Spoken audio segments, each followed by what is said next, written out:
Tagumpay na naisagawa ng Pangasinan State University ang kauna-unahang PrimeCamp 2025 na sinimulan noong June 30 hanggang ngayong araw ng Biyernes, July 4. Nilahukan ito ng 28 delegado mula sa 5 bansa sa Southeast Asia gaya ng Vietnam, Thailand, Indonesia, Malaysia at maging dito sa bansa.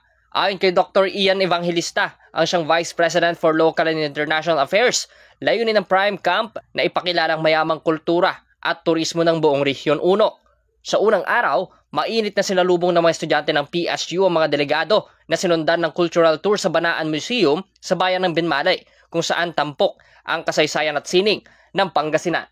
Sa ikalawang araw, isinagawa ang leadership at governance seminar kung saan sabay-sabay itong tinutukan ng mga kalahok. Sa huling araw, nagtungo naman ang grupo sa Mapita, Aguilar para sa isang tree planting activity na sinabayan ng pagpapakilala sa kultura ng mga katutubong pamayanang naninirahan sa lugar. Ang proyekto ay isinakatuparan sa tulong ng Philippine Association of State Universities and Colleges o PASOK at mga lokal na pamahalaan ng buong Rehiyon 1. So, sa ngayon po ay we're having our first ever PrimeCamp or promoting Region 1 through multicultural experience. The objective of this activity po is to invite. Initially, we are inviting international participants sana. But after a series of meetings, we decided to include at least half of the participants will be local. So we opened the invitation to local participants as well. So currently po, we have 28 participants, 14 of which are international professors and students. We have from India, Indonesia, Malaysia, Vietnam, and we have local participants from Luzon and Mindanao, from Batangas, Cavite. We have also from Basilan, Tawi-Tawi, and Sulu.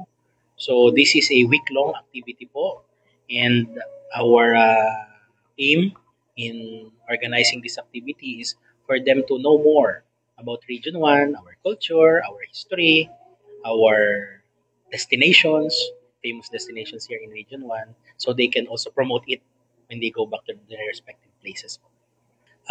Sa ngayon po kasi we are being practical because internationalization is a very big challenge, and in doing so, we need to also consider the capabilities of prospective partners. So right now, we know naman po the cost of fare, of other expenses. So if our participants will be coming from Europe, from US, from Canada, although we can extend the invitation, but yun nga po, for practical reasons, we invited first because this is the first, and we want to really have participants. That's why we initially invited participants from ASEAN region because proximity-wise, malapit lang, mas mura yung pamasahe, and at the same time, some of them, we share the same culture. Like Malaysia, in fact, in participants from Indonesia, when we speak some Tagalog words, they are reacting, oh, we have the same language, same words. So we have some of our ASEAN regions have the same culture, have the same beliefs. So we have a lot of activities proposed sa atin pong university. Of course, we thank our university president, Dr. Albert Galas, for being so supportive of all our internationalization initiatives. In fact, last year, naging successful po yung ating Internationalization Week. May mga Malaysian and Japanese, if you can remember. We also have our International Education Conference. So ngayon, ito yung opening salvo natin for internationalization activities. Actually, ito pong 1 week na ito, we started last Monday through a short program. Then, diniscuss po doon yung history ng Pangasinan. And then yung day 2, is a seminar workshop about leadership and volunteerism. So, ang gusto natin po dito, yung participants natin, hindi lang din matuto sa mga kultura natin, pero mabigyan din natin ng tool kung paano ba maging mahusay na leader at maging volunteer. So, isa po ito sa highlight. And then, meron pa rin po tayong yung ating SOAR program and BELT program.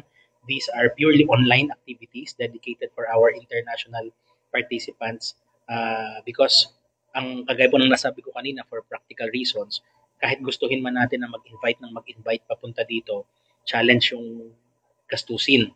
So nag-isip po tayo sa local and international affairs ng ating university na mag-propose ng activity na pwede nating gawin kahit online.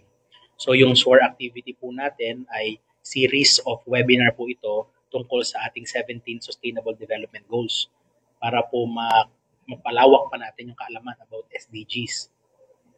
These are all free. And then yung isa naman po is yung ating VELT program, Virtual English Learning Tutorial.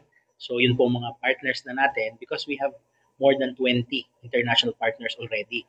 Universities from Japan, from Malaysia, India, China, South Korea.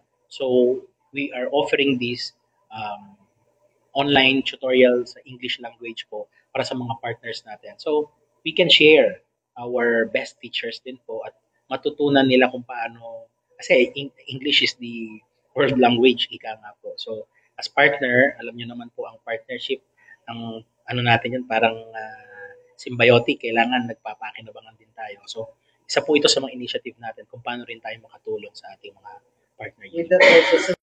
Samantala, isinagawa ngayong araw ang formal na closing ceremony ng PrimeCamp 2025 bilang patunay ng matagumpay na pagpapatupad ng proyekto ng Pangasinan State University. Kwento ng University President na si Dr. Albert Galas na bagamat ito ang unang edisyon ng PrimeCamp, bukas pa rin ang pamantasan na gawin itong taunang programa. Anya, layunin ng ganitong mga inisyatiba na palawakin ang saklaw ng edukasyon sa pamamagitan ng intercultural exchange at international collaboration, higit pa sa tradisyonal na pagkatuto sa loob ng silid-aralan.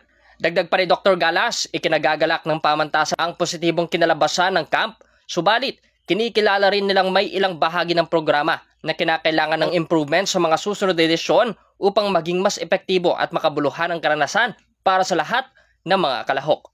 Based on the, actually nung una, based on the pre-assessment of our actually the arrival of our visitors coming from Malaysia, Indonesia, and other HEIs of the country, both public and private institutions. Ang ano naman is very accommodating ang Philippines. Of course, they are very much thankful to Pangasinan State University since when they said to the immigration that they're here in the Philippines to visit Pangasinan State University. Ang immigration daw ay ang Pangasinan State University daw ay kilala sa airport and immigration at binigyan sila ng special lane para sa kanilang group. So madali sila nakapasok sa immigration at nakapunta sa aming sasakyan. So with that, ang ano nila ang kanilang impression ay talagang ang Pangasinan State University is really not only known in the ASEAN region but also of course here in the Philippines na performing State University. So that's why kilala sa immigration. Ano ko yung assessment din ngayon while this is the culmination of the event. So based naman sa kanilang assessment with interview, with conversation with them, with our visitors, and of course with our team. Okay, yung from the support of the province, from the provincial government down to LGU and different LGU in La Union and Ilocos Sur. And of course, we have also conducted an extension project in Mapita, Aguilar for our indigent brothers and sisters there. And we conducted teaching and learning process within other select campuses of Pangasinan State University at very useful o na maximize yung presence of our delegates from other countries and the participating HEIs in the country, including their faculty and students. Okay, this is actually part of our vision, realizing our vision to become an industry-driven state university in the ASEAN region. To be able to realize that, we need to be known internationally, and in our strategic goal number 5, to have a strategic and functional internationalization programs. So that's why we are strengthening our faculty and student mobility. Ibig sabihin, we are sending our faculty and students in other countries in the Southeast Asian nations. And of course, we are also what we call as inbound faculty and students coming from different participating universities in the ASEAN region. Yeah. Yeah, of course, we are guided by the Kaizen principle, na continuous improvement. So whatever any problems or loopholes that we have encountered with this pilot project or program, accommodating faculty and students coming from different nations in the Southeast Asian region, to promote our culture, our instruction, research extension programs of the university, and our participating HEIs in the country. So kung whatever man yung maganda, we will continue. Yung na-encounter na medyo may hindi maganda, improve in the next. Para magiging continuous ang improvement, so it means magiging yearly activities po natin. Kasi we cannot afford to stop internationalization programs. Kasi as the leading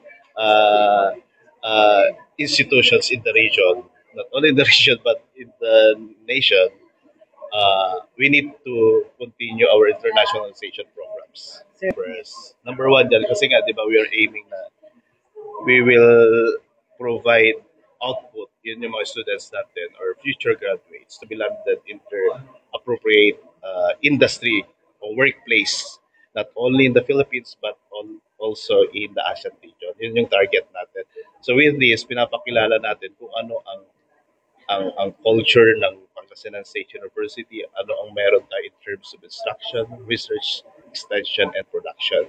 So with that, kung makikilala at ang mga graduates natin pupunta sa iba't ibang bansa, countries, alam nila na mayroong nag-exist na Pangasinan State University in the ASEAN region, not only here lang in the Philippines. So ang target natin ay global competitive ang ating graduates. Para sa programang Zona Libre, Patrol numero 4, Bombo Justin Ramos nag-uulat para sa number 1 and most trusted radio network in the country, Bombo Radio Philippines. Basta Radio, Bombo!